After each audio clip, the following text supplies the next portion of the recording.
वैज्ञानिक इसका जवाब दे देंगे, मगर मैं आज आप लोगों को ये ज़रूरी बात बताना चाहता हूँ कि इस बार सिर्फ सैनिक जवाब नहीं, दो तरफा जवाब हो और उसमें नागरिक जवाब भी हो।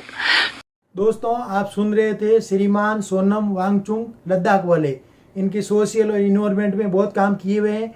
तो ये हमें बता रहे थे कि अब जनता को जागने का समय आ गया है और अभी लॉकडाउन के बाद दो काम करना है। ये बता रहे थे, पहले तो हमारे मोबाइल्स के अंदर से चाइना के जितने भी ऐप है, सॉफ्टवेयर है, उनको हमें डिलीट करना है 1 हफ्ते के अंदर। उन्होंने ऐसा दिया है। फिर उन्होंने बोला कि हार्डवेयर के बोले तो जो भी वहाँ से मैन्युफैक्चरिंग होके प्रोडक्ट, उपकरण, वस्तु आता है जो हम उपभोग करते हैं, वो हमें चाइना की बनी हुई वस्तुएं अब उपयोग नहीं करनी चाहिए।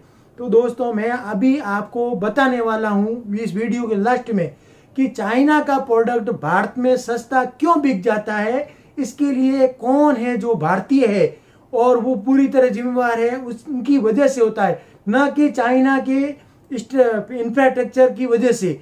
तो उसका मैं खुलासा करने वाला हूँ लास्ट में। अब उससे पहले वापस आते हैं टॉपिक पे। ये जो वांगचुक सर ने बोला है, सॉफ्टवेयर की बात कर रहे हैं। तो हम पहले भी वीडियो बनाए हैं कि ये जो टिकटॉक ऐप है, ये हमें क्या दे रहा है, कौन सा ज्ञान दे रहा है, हमारी आदतें खराब कर रहा है, हमारा समय बर्बाद कर रहा है, हमारी फिजिकली एक्टिविटी को खत्म कर रहा है, हमारे संस्कार खत्म कर रहा है। बच्चों को आप क्या सिखा रहे हैं ये ऐप से, औरतें क्या सीख रही है, लड़कियां क्या सीख रही है, जानवरों के प्रति हम क्या सीख रहे हैं, दूसरे धर्मों के प्रति ये टिकटॉक हमें क्या सिखा रहा है। इससे तो बचना हमें बहुत ज़रूरी है। हमारे इंडियन ऐप हमें यूज करना चाहिए। उसका भी मैंने आपको वीडियो बना के दिया था। मित्रों नाम का ऐप है।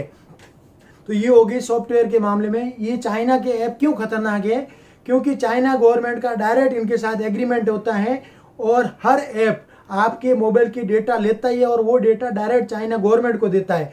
चाइना गवर्नमेंट और चाइना में, ये ध्यान रखिए, टिकटॉक का अपना पर्सनल अलग से ऐप है और इंडिया को बर्बाद करने के लिए उन्होंने इसी टाइप का ये ऐप डिजाइन करके हमको दिया, जो हमें मनोरंजन के नाम पर फूडता और पता नहीं क्या क्या करके हमारा ब्रेन वॉश हो रहा है। तो इस टाइप के ऐप से हम बचेंगे। अब रही बात प्रोडक्ट की, तो प्रोडक्ट में हम कोशिश करेंगे कि प्रैक्टिकल रूप से। अब हमें ये ध्यान रखना है, कुछ भी टेक्निकल वस्तु नहीं है, बहुत सिंपल वस्तु है, तो वो हमें मेड इन भारत की ही यूज करना है। उसमें भी लोकल जो हमारे नज़दीक में बनती हो वो वस्तुएं यूज करके हमें हमारी अर्थव्यवस्था को मजबूत करना है। हमारे भाइयों को जो हमारे नज़दीक में रहते हैं उनको रोजगार देने में हेल्प करना है। हाथ से हाथ बढ़ाएंगे, एक और एक हमें 11 करेंगे। 2 तो होते थे, कब होगा 1 और 1 11, जब हम भारत की वस्तुओं का उपयोग करेंगे। इससे रोजगार बढ़ेगा और इनडायरेक्ट रूप से सबको, बहुत सारे लोगों को एक प्रोडक्ट के पीछे इनकम मिलती है। तो उसका हम बेनिफिट हम सब लोगों को देने वाले हैं। और जब हमें हमारा लोकल प्रोडक्ट नहीं मिलेगा तो मेड इन भारत का हम उपयोग करने की कोशिश करेंगे। उसमें हम ध्यान रखेंगे कौन सी कंपनी का ये प्रोडक्ट है। तो अगर उसका मालिक चाइना का हुआ तो हम देखेंगे कि उसका कोई सब्स्टिट्यूट, दूसरा विकल्प उपलब्ध है क्या, तो हम उसका विकल्प यूज करेंगे। मेड इन भारत में भी अगर कोई प्रोडक्ट बनता है लेकिन उसका मालिक चाइनीज होगा तो हम उसके प्रोडक्ट से बचेंगे और देखेंगे। और हमें ध्यान रखेंगे कि बहुत ज़रूरी होने पर कोई टेक्निकल वस्तु होगी जो दूसरे देशों से अपेक्षा चाइना वाला सस्ती दे रहा है तो हम उपभोग करेंगे। और कोई हेल्थ केयर के रिलेटेड वस्तु होगी तो भी हमें करनी पड़ सकती है। बाकी हम कोशिश करेंगे कि ढूंढेंगे, सर्च करेंगे पहले कि उसका भारत में बना हुआ प्रोडक्ट उपलब्ध है क्या। नहीं है तो हम जहाँ से भी परचेज करेंगे उस दुकान वाले को हम बार बार बोलेंगे कि भाई हमें तो भारत की बनी हुई वस्तु दो। मेड इन इंडिया की वस्तु का उपभोग करने पर इतनी खुशी, गर्व महसूस होगा और भारत बहुत बड़ा देश है और आगे दुनिया को देगा, अपने रोजगार को और सब मजबूत करने वाले हैं हमारी अर्थव्यवस्था को। दोस्तों, ये बहुत आसान काम हमारे लिए कुछ भी नहीं है। बस हमें क्या करना है कि हमें पहचानना है कौन है जो हमारे लिए काम कर रहा है और कौन है जो खुद के स्वार्थ के लिए हमें नुकसान पहुंचा रहा है, हमारे देश को पहुंचा रहा है, जबकि वो है हमारे भारत का नागरिक। दोस्तों, पेड़ को काटा जाता है कुल्हाड़ी से। कुल्हाड़ी का डंडा होता है लकड़ी का, पेड़ होता है लकड़ी। तो आप देखिए, पेड़ तभी कटता है जब पेड़ का हिस्सा उस कुल्हाड़ी के साथ जुड़ता है। ऐसे ही हमारे भारत देश को बर्बाद करने के लिए हमारे भारतीय लोग लगे हुए हैं। कौन है ये लोग? भारत में बाहर से प्रोडक्ट आता है दूसरी कंट्री से, तो कहाँ आता है? समुद्र से आएगा तो बंदरगाह पे आएगा, बाई एयर आएगा तो एयरपोर्ट पे आएगा। वहां पर कस्टम ड्यूटी के नाम पर उनका डिपार्टमेंट है और वो प्रोडक्ट के ऊपर टैक्स लगता है जो भारत सरकार को मिलता है। अब होता क्या है कि जो प्रोडक्ट आता है, माल आता है, जो पूरा कंटेनर आता है, उसका बिल अंडर इन्वेस्ट करके मंगाया जाता है। ये अंडर इन्वेस्ट बिल क्या होता है? अंडर इन्वेस्ट बिल होता है जैसे माल है 5 करोड़ का, बिल आया 50 लाख का, और वो जो कस्टम ऑफिसर वो सील लगा के माल छोड़ भी देता है और इंक्वायरी नहीं करता है। और क्यों नहीं करता? क्योंकि उसका पहले ही उसके साथ सेट किया हुआ है मुद्रा का लेन देन, पैसा लेता है और माल छोड़ देता है, और उस कंटेनर के अंदर कुछ भी माल उल्टा पुल्टा आपके देश के विरोध में हथियार तक भी आ जाते हैं, स्मगलिंग हो जाती है। तो देखो ये कितना बड़ा खेल हो रहा है। अब यहाँ पर व्यापारियों को मजबूर भी किया जाता है।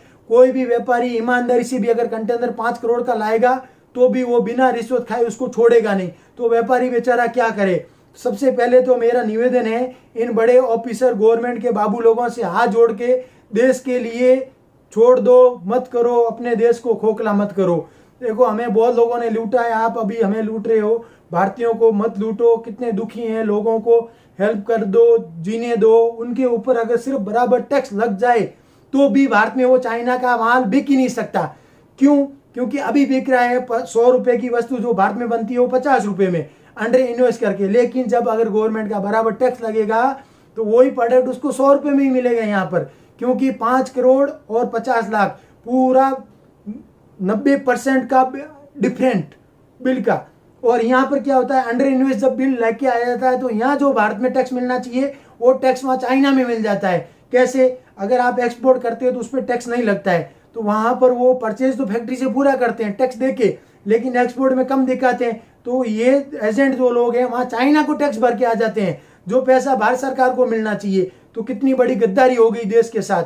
अब दोस्तों इसका उपचार क्या करना चाहिए? इसका उपचार ये हो सकता है मेरे हिसाब से, वो कंटेनर सील करना चाहिए और उस कंटेनर की बिडिंग होनी चाहिए, नीलाम होना चाहिए। वहीं पर उसको व्यापारी को बोला जाना चाहिए कोई बात नहीं, तेरा 50 लाख का कंटेनर चलिए पकड़ 60 लाख रुपए, और उस कंटेनर को खुलेआम व्यापारियों के सामने नीलाम किया जाए तो वही कंटेनर 5 करोड़ में बिकेगा। तो फिर देखिए हुआ ना, सब भ्रष्टाचार पे भी रोक लग जाएगी। अब गवर्नमेंट को वहां कैमरे भी लगाना चाहिए और वहां पर जो भी मजदूर भाई काम करते हैं उन सबको उनका वीडियो रिकॉर्डिंग बना करके सोशल मीडिया पे वायरल करना चाहिए, तभी ये भ्रष्टाचार रुकेगा और हमारा देश मजबूत होगा। नहीं तो हम इधर लड़ रहे हैं और वो इस टाइप से माल ला के रख के दे दिया। और एक हम सब लोग ये करेंगे, जो भी प्रोडक्ट खरीदेंगे कोशिश करेंगे कि हम उनसे बिल लेंगे, बिना बिल के हम परचेज नहीं करेंगे तो भी हमें बहुत हो जाएगा। देखो दोस्तों हमारे देश का प्रधानमंत्री बोल रहा है कि हमें लोकल का वोकल बन करके करना है। अभी उसकी इतनी मजबूरी है, वो स्वदेशी नहीं बोल सकता है, फिर भी उसने एक शब्द यूज करके हमें जगाने की कोशिश की है। जागे तो अच्छा है, नहीं तो हम तो जी रहे हैं ना। सिर्फ जीना कोई बड़ी बात नहीं है दोस्तों, खुदारी से नहीं जिए तो कोई मतलब नहीं है। 2 बार दुनिया में जाओ और हमें भारतीय होने का महसूस, हमारे पासपोर्ट की वजह से हमें इज्जत मिलनी चाहिए। मिल भी रही है। हमारे साथ ही जो पाकिस्तान देश बना था उस पासपोर्ट की क्या इज्जत है हम देखते हैं। हमें भारतीयों को भारतीय होने का गर्व हमेशा होना चाहिए। अब तो हम हमारे देश के लिए जरूर काम करेंगे, समाज के लिए करेंगे, और हम देखते रहेंगे। हेल्थ का मामला भी चैनल देखेंगे और ये लाइव का मामला पे मैं आपको अपडेट देता रहूंगा। दोस्तों समाज के हित के लिए इस वीडियो को वायरल करो, ताकि जो कंटेनर डिपार्टमेंट में जो पोर्ट पे स्टाफ लोग हैं उनको भी अवेयर हो जाए और वो वीडियो को रिकॉर्डिंग करके वायरल जरूर करें और उन भ्रष्टाचारियों की पोल खोल के उनके ऊपर अंकुश लगाना जरूरी है। और अब गवर्नमेंट भी इन कंटेनरों को पकड़ के नीलाम बिडिंग करके करेगी तो देश का बहुत भला हो जाएगा। अब हम तो सारे प्रोडक्ट यूज करने ही वाले हैं। मिलते रहेंगे दोस्तों, थैंक यू।